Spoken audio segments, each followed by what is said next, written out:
Hello, ladies and gentlemen. Putting God first isn't just a habit. It's a mindset, a way of life, a foundation for everything you build. It's about recognizing that there is something greater than yourself, that your talents, your opportunities, your very breath, none of it happened by accident. When you start from a place of humility, when you understand that your gifts were given to you for a purpose beyond just your own success, everything changes. You stop moving through life with entitlement, and you start moving with intention. You realize you're not just here to make a name for yourself. You're here to make a difference, to serve something bigger, to live a life that means something. When you put God first, you invite clarity. The world is loud. Everyone has an opinion. Everyone wants to tell you what to do, how to live, what success looks like. But when you're grounded in something real, something eternal, that noise starts to fade. You stop chasing approval. You stop living for likes, followers, validation.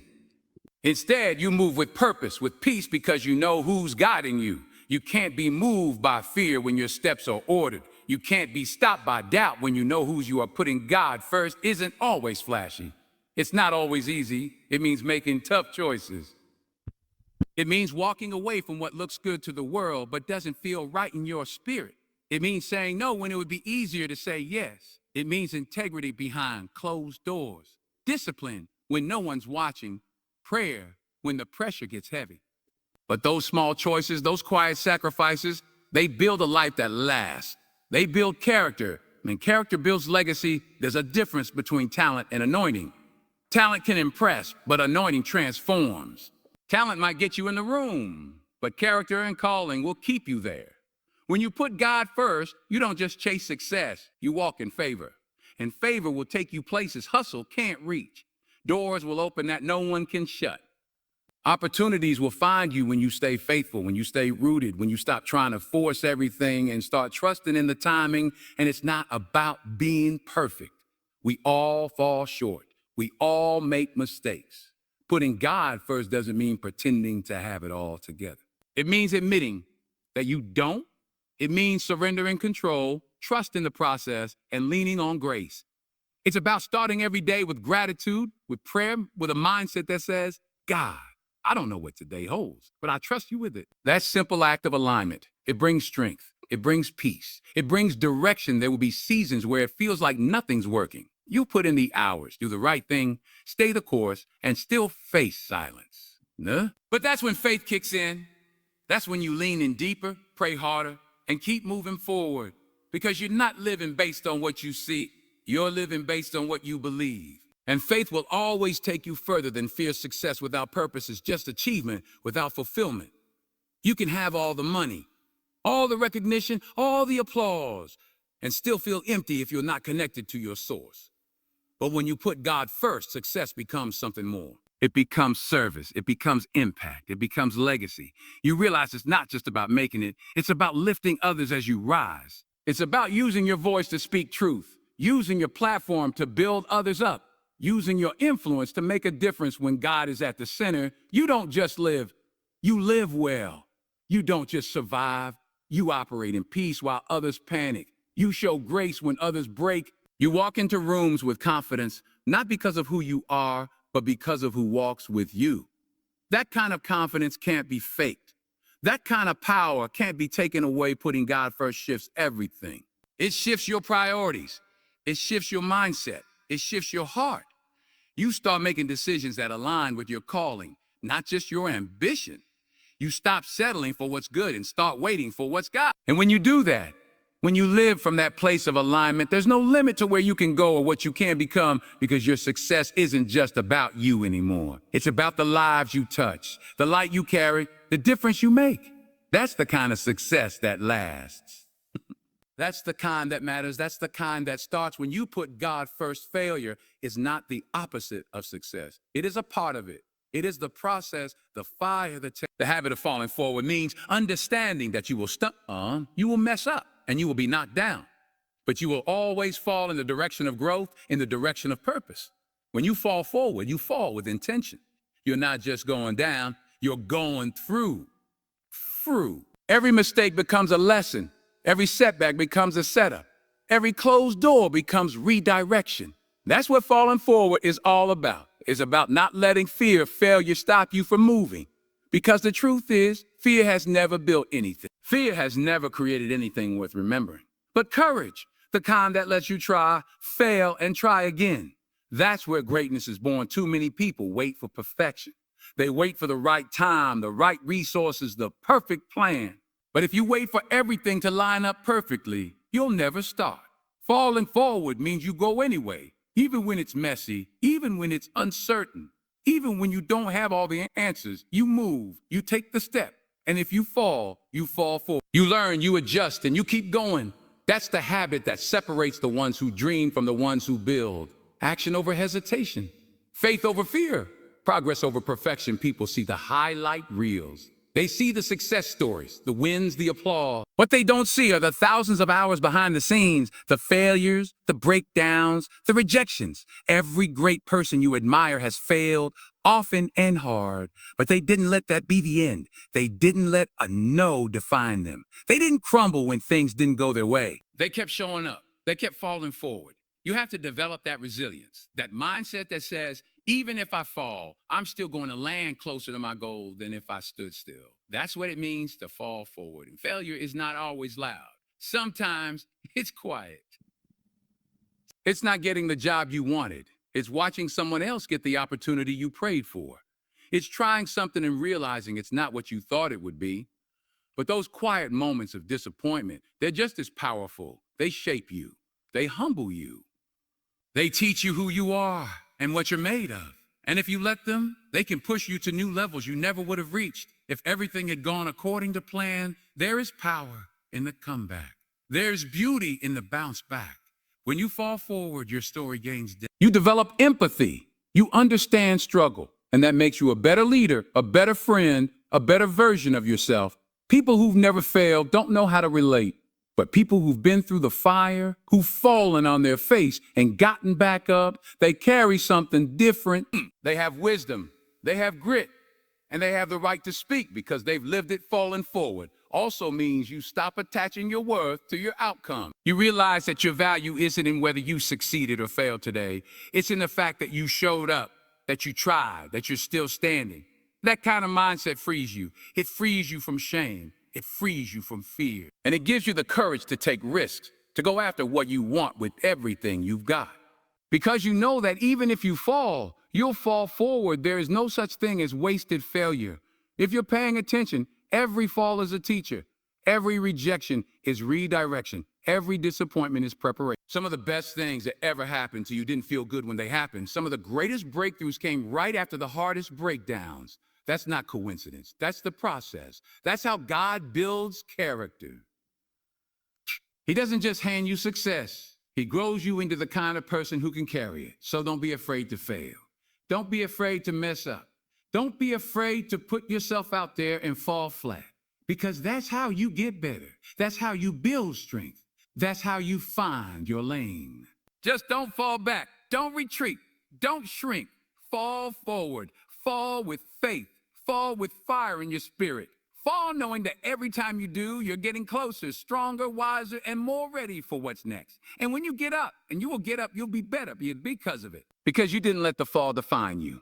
You let it refine you. Discipline is the silent force behind every great achievement. It's not flashy. It doesn't show off, and it doesn't beg for attention. But it's always there. Showing up day after day, decision after decision, choice after choice. Discipline is what builds character, and character is what carries you when motivation fades. You see, motivation is fleeting. It comes and goes depending on how you feel, on what's happening around you. But discipline is different. Discipline shows up even when you don't feel like it. Especially when you don't feel like it. That's when it matters most. Discipline is waking up early to train when nobody's watching. It's sticking to your word when nobody's checking. It's doing what needs to be done, not just what's easy. In a world that's constantly chasing comfort, discipline asks you to choose the harder road, the road that demands more, the road that tests your will. But that's also the road that leads to freedom, because freedom doesn't come from avoiding responsibility. It comes from mastering it. The person who has discipline, who trains their mind and body to obey a higher purpose, is the person who's truly free. Free from distractions, free from excuses, free from the grip of laziness, fear, or doubt. There's a price to pay for success, and discipline is that price. Every time you choose to stay focused instead of distracted, to push instead of procrastinate, to build instead of break, you're making a deposit into your future, into your potential, into your purpose. And over time, those daily deposits add up. They become results. They become growth.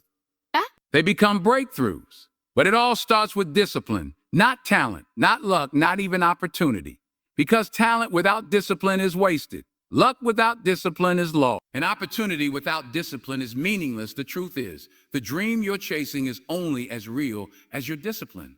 Everybody wants to be successful. Everybody wants to win. But the ones who do are the ones willing to work when it's boring, when it's hard, when it's uncomfortable. That's what separates the talkers from the doers. Discipline is not about punishment. It's about power. The power to say no when it's easy to say yes. The power to keep going, quitting seems logical. The power to hold the vision in your heart, even when you can't yet see it with your eyes. Discipline also builds confidence. Not the loud kind, not the arrogant kind, but the quiet confidence that comes from knowing you've put in the work. You've done the reps. You've taken care of the details. You don't need to hope you're ready. You know you are. Because discipline prepared you. It developed you. It shaped you into someone who can handle success, not just desire it. There's something about keeping promises to yourself that changes you. When you tell yourself you're going to do something and you do it, your confidence grows. You start to trust yourself. And when you trust yourself, you move different. You lead different. You live different, but discipline doesn't come easy. It requires sacrifice. It asks you to let go of short-term pleasure for long-term gain. It demands focus in a world built on distractions. It challenges your habits, your comfort zones, and even your identity. But in that discomfort lies your transformation. Because the version of you that reaches the goal will not be the same version that started. You will grow. You will evolve. And that growth is not accidental. It's intentional. Discipline is the engine that drives that evolution. Sometimes discipline looks like staying in and studying when your friends are out. Sometimes it's putting the phone away, turning off the noise, and locking in. Sometimes it's making the hard decision, having the uncomfortable conversation, or staying the course when everything in you wants to quit. But every time you choose discipline, you're choosing growth. You're choosing strength. You're choosing the future over the moment. And that choice made consistently builds a life of meaning, a life of impact, a life of success. You won't always see the results right away. There will be days when the work feels thankless, when the grind feels endless, when the routine feels heavy. But that's when you dig deeper. That's when you remind yourself why you started. Because discipline is doing the right thing, even when it doesn't feel rewarding in the moment. It's understanding that the seeds you plant today will bloom in their own time. And when they do, the harvest will be greater because of the sacrifice, because of the consistency, because of the discipline that never wavered. It's not about being perfect. It's not about being extreme. It's about being committed. Discipline is a decision you make daily, not a finish line you cross. It's the tool that builds dreams, the habit that unlocks freedom, and the mindset that turns goals into reality. Every day you practice it, you get closer to the life you were meant to live. The life that doesn't just look good from the outside, but feels right on the inside. The life built on something real, something earned, something powerful. That's what discipline does. It frees you to be the best version of yourself, no matter what stands in your way. The people you surround yourself with are either fueling your growth or draining your energy. They are either lifting you up or pulling you down. Who you keep in your circle isn't just a personal decision, it's a success strategy. Because no matter how talented or driven you are, the wrong crowd can slow you down, distract you, or even cause you to forget who you really are. Your environment shapes your mindset. Your circle influences your habits. And your relationships can either align you with your purpose or steer you away from it. It starts with awareness. You've got to take a real look at who's around you. Not just who's clapping when you win, but who's praying for you when you struggle. Not just who's around when it's convenient, but who stays when it gets hard. The right people will challenge you. They'll correct you. They'll push you when you're tired and remind you of your worth when you forget it yourself. They won't flatter you with fake praise. They'll hold you accountable. And accountability isn't judgment. It's love. It's someone caring enough about your future to speak truth. Even when it's uncomfortable, too many people stay stuck because they're loyal to the wrong relationships. They let history keep them tied to people who no longer reflect their destiny. But growth often requires separation. You cannot go where you're meant to go if you're dragging people who aren't willing to grow with you. And that's not arrogance. That's alignment. That's understanding that you can love people and still outgrow them. You can care for someone and still create distance. Every friend is not forever. Some people are seasonal. Some were only meant to be part of your story for a chapter, not the whole book, there's a saying. If you're the smartest person in the room, you're in the wrong room. That doesn't mean you have to chase titles or status. It means you should surround yourself with people who inspire you, people who stretch your thinking, people who challenge you to rise higher. If everyone around you agrees with everything you say, you're not growing, you're being coddled. Growth happens when your circle has depth, when your conversations are about ideas and purpose, not just gossip and distractions. If your circle isn't feeding your vision, it's feeding your fears. And your future is too valuable to let it be shaped by small talk and small minds. The right people speak life into you. They don't compete, they collaborate. They don't envy, they encourage. They don't drain your energy, they multiply it. There's a unique power in being around people who believe in you, even when you doubt yourself. People who see your potential, even when you're wrestling with your insecurities. Those relationships are sacred. They're rare. And when you find them, protect them. Nurture them, because they'll become your fuel during the dry seasons, your mirror during moments of confusion, and your anchor when everything feels unstable. This is also why you need mentors, people who've already walked the road you're trying to travel. People who can help you avoid unnecessary pain by sharing their wisdom. You don't have to learn every lesson the hard way. The right voices in your life can save you time, energy, and heartache. But you have to be humble enough to listen, to learn, to admit what you don't know. Because pride builds walls, but humility builds bridges. And those bridges will take you to levels you couldn't reach on your own now. Understand this. It's not just about what you receive from your circle. It's also about what you give. Be the kind of person others want to grow with. Show up with integrity. Speak life into people. Push your friends to become better, to think deeper, to aim higher. It's not about being perfect. It's about being intentional. About building relationships that are rooted in love, respect, truth, and shared vision. Because when iron sharpens iron, both blades get stronger. And when greatness surrounds greatness, it multiplies, but not everyone will understand your path. Not everyone will clap for your growth, and that's okay. Everyone's not supposed to go with you. Some people will feel threatened by your evolution. Some will try to keep you where you used to be. That's not your burden to carry. Your job is to keep becoming, to keep walking, to keep aligning with people who match your pace, who share your fire, who see the bigger picture. Protect your peace, protect your energy, and protect your purpose. Surrounding yourself with the right people is not just a feel-good idea. It's a critical piece of your success. Because when you're walking through fire, it matters who's walking with you. When you're building something meaningful, it matters who's helping you carry the load. And when you're climbing higher, it matters who's holding the rope. Choose wisely. Your future depends on its success. Doesn't happen in a vacuum. No matter how smart, talented, or driven you are, you didn't get here alone. Somebody helped you. Somebody encouraged you. Somebody opened the door, gave you advice, believed in you when you didn't believe in yourself. The habit of lifting others as you climb is not just about kindness. It's about legacy.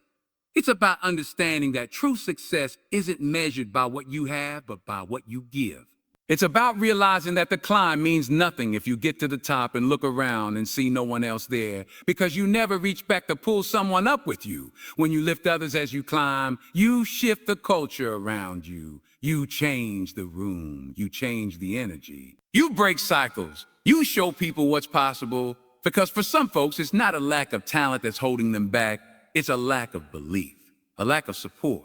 A lack of someone telling them you can. Sometimes your example is their breakthrough. Sometimes your encouragement is their turning point. Sometimes just your presence, your story, your testimony is a thing that lets them know if they can do it, so can I. That's why it matters. That's why it's not just about making it. It's about making room. This world teaches people to compete, to compare, to chase scarcity. It teaches that there's not enough room at the top for everyone, but that's a lie. That's a trap. There is more than enough. There is space for every dream, every calling, every purpose. And when you lift others as you climb, you live in abundance. You operate from a place of faith, not fear, because you understand that helping someone else shine doesn't dim your light. It amplifies it. You realize that what you give comes back, that blessing others opens you up to be blessed even more. That's not just spiritual law. That's life. It's easy to forget where you came from once you've made progress. It's tempting to keep your head down, stay focused on your own grind, and pretend like the struggle isn't still real for someone else. But if you lose compassion, if you lose connection, you lose purpose. Never get so high that you forget how it felt to be low. Never become so successful that you stop seeing people, because people matter. Community matters. Impact matters. And your platform, your influence, your blessings, they're not just for you. They're tools, they're bridges, they're seeds. What you do with them determines what kind of legacy you leave behind. Lifting others doesn't have to be big and dramatic. Sometimes it's a text, and sometimes it's a word of encouragement. Sometimes it's telling someone you see them, you believe in them, you're proud of them. Sometimes it's sharing a resource, making an introduction, or just showing up. You don't need millions of followers or a giant stage to make a difference. All you need is the willingness to care, the intention to give, the heart to serve. Because real power is not about control, it's about service. And real leadership is not about being the loudest in the room. It's about being the one who listens, supports, and uplifts. And yes, it takes energy. It takes effort. It takes humility. But what you pour into others always finds a way of pouring back into you. It strengthens you. It grounds you. It reminds you of why you started. When you see someone else win, someone you mentored, encouraged, or believed in, it hits different. It's a fulfillment that success alone can't give, because it's not just about reaching the mountaintop. It's about building a bridge so others can reach it too. There will be times when you're climbing and nobody's helping you, when it feels like you're doing it all on your own. But don't let that make you bitter. Let it make you better. Let it inspire you to be the help you wish you had. Let it fuel your mission to be the kind of person who doesn't just succeed, but who makes success easier for the ones coming up behind you. You might be the first, but don't be the last. Break the door open and then hold it for someone else. What the world needs is not more people climbing for status, for power, for applause. What the world needs is people climbing with purpose.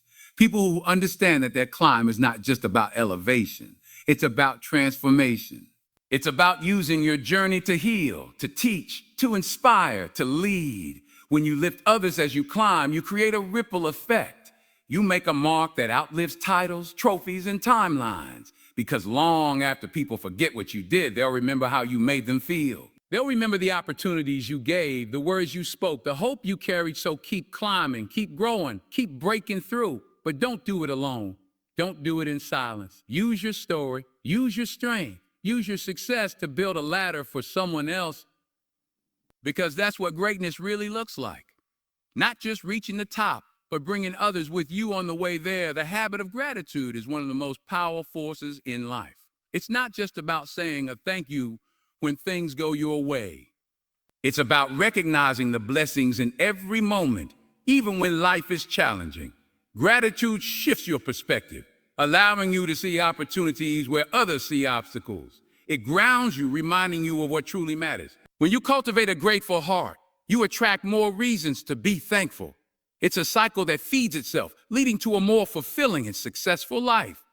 Denzel Washington often emphasizes the importance of gratitude in his speeches. He speaks about how acknowledging the good in his life has kept him humble and focused. Gratitude, according to him, is not just a feeling, but a practice. It's something you do daily, consciously choosing to focus on the positive aspects of your life. This practice builds resilience, helping you navigate through life's ups and downs with grace. Incorporating gratitude into your daily routine can be transformative. It can be as simple as taking a few moments each morning to reflect on what you're thankful for. This sets a positive tone for the day, influencing how you interact with others and how you approach challenges. Over time, this habit can rewire your brain to naturally focus on the positive, leading to increased happiness and reduced stress. Moreover, gratitude enhances your relationships. When you express appreciation to those around you, it strengthens your connections and fosters a supportive environment. People are more likely to support and collaborate with someone who acknowledges their efforts. This can open doors to new opportunities and collaborations, further contributing to your success. Practicing gratitude also involves recognizing your own efforts and progress. Celebrating small victories keeps you motivated and reinforces positive behavior. It's easy to overlook your achievements when you're focused on long-term goals, but acknowledging your progress keeps you engaged and committed. This self-recognition builds confidence and encourages you to keep pushing forward. In times of adversity, gratitude serves as a powerful coping mechanism. It helps you find meaning in difficult situations, allowing you to learn and grow from them. By focusing on what you still have rather than what you've lost, you maintain a sense of hope and purpose. This mindset is crucial for overcoming setbacks and continuing on the path to success. Gratitude also fosters a sense of contentment, reducing the constant desire for more. This balance prevents burnout and keeps you grounded, ensuring that your pursuit of success doesn't come at the expense of your well-being. Incorporating gratitude into your life doesn't require grand gestures. It can be as simple as keeping a gratitude journal where you write down things you're thankful for each day. Or it could involve expressing appreciation to someone who has made a positive impact on your life. These small acts accumulate, creating a mindset that naturally gravitates towards positivity and abundance. In conclusion, the habit of gratitude is a cornerstone of success. It shapes your perspective, enhances your relationships, and builds resilience. By consciously practicing gratitude, you create a foundation for a fulfilling and successful life. As Denzel Washington exemplifies, acknowledging and appreciating the blessings in your life can lead to profound personal growth.